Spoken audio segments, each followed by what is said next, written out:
Hey, let's talk about automated unit test generation and the risks, the trade-offs, and why it's not actually generating unit tests. First things first, let's talk about the difference between a unit test and a characterization test. A unit test is a test that is asserting that a particularly small piece of work, something that does a single function, a single scenario, does what it should do. That is what a unit test is testing. This is what I expect it to do, and here's what it actually does. If you are using test case generation, whether that be something like GitHub Copilot or any one of the many tools available out there that claim that they will generate your unit tests for you, they are lying. What they are doing is not generating unit tests, they're generating characterization tests. Those tests will tell you that the code does what it does. So if you look at it, they will look at what the code currently does, what the kind of preconditions and postconditions are of those pieces of work, and then they will generate a test for the most part that will then prove that it actually still does that.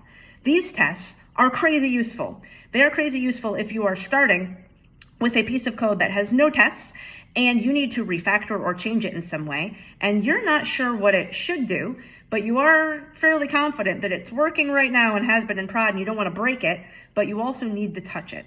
You can then use these tools to generate characterization tests and then at least have some confidence that when you touch it, you didn't make it any worse than it already was. So it still does what it does not necessarily do what it should do.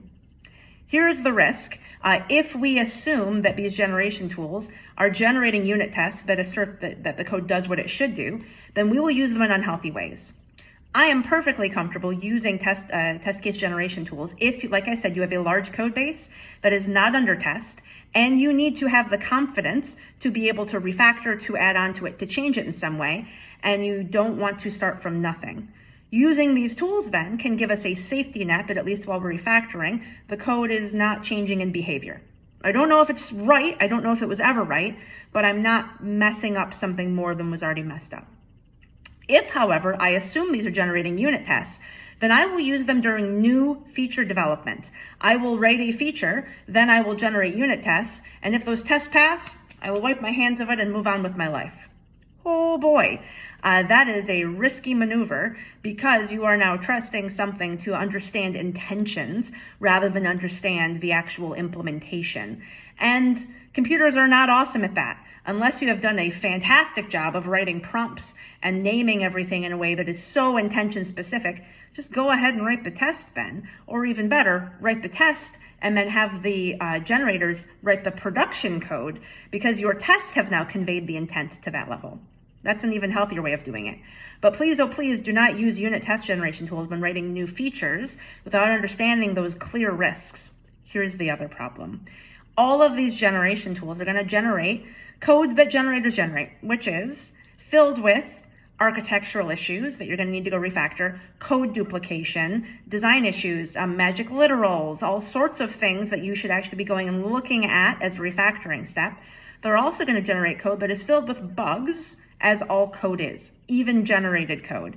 And here's the problem. Code I just wrote, easier to find bugs in because I can still hold in my memory why I did something, the decisions I made. I can go, oh, you're right. I absolutely forgot to close that database connection. It's something I do all the time. However, code that was generated that does not look like your code, harder to spot. So you're going to have to be even more careful as you're reviewing this stuff to find those little bugs, those little issues. Here's the other problem. If you're going to do this, I prefer to use something like Copilot to do this because you're going to be generating kind of one unit test at a time or unit test in a single class at a time, for instance. Doing that keeps the batch size small, which means you're going to generate them, look at them, refactor them, make sure things work, and then move on to the next batch. If you are using tools that generate them in these big batches, go through an entire component or entire application and generate them en masse, you are going to end up with a giant pile of things that you need to review, that you need to test to make sure the tests work, that you need to refactor. That is so overwhelming and that batch size is so big that your tendency is going to be to get through it as fast as possible. It is too much, and you are going to leave things on the floor. Those tests are going to be non-performant. They're going to be crashing into each other. They're going to be non-deterministic and definitely not well architected, which means hard to maintain. So you have traded one problem for another. So my recommendation when you are using test case generation tools is, number one, Use them for old code bases that you are scared to touch that are not under test. Use them to help dig you out of them. Generate test cases in small batches so that you can then refactor them and make sure that they are accurate and they are well maintained and well designed. Do not use them for new feature development. Instead, do something like TDD where you write the test and then use the code generator to generate the production code. If you do use them for new feature development, then oh my goodness, you be very, very precise with your naming conventions, with how you are naming things, with your comments and with your structure to make sure that those test cases are not characterization tests. Because with new features, we desperately need unit tests to make sure that our code is doing what it should do, not just what it does. So please do not get this stuff confused. This is why it's important to call things what they are, because we want to make sure we're trusting characterization tests a little bit less than we trust a unit test, and that we're not getting the two confused.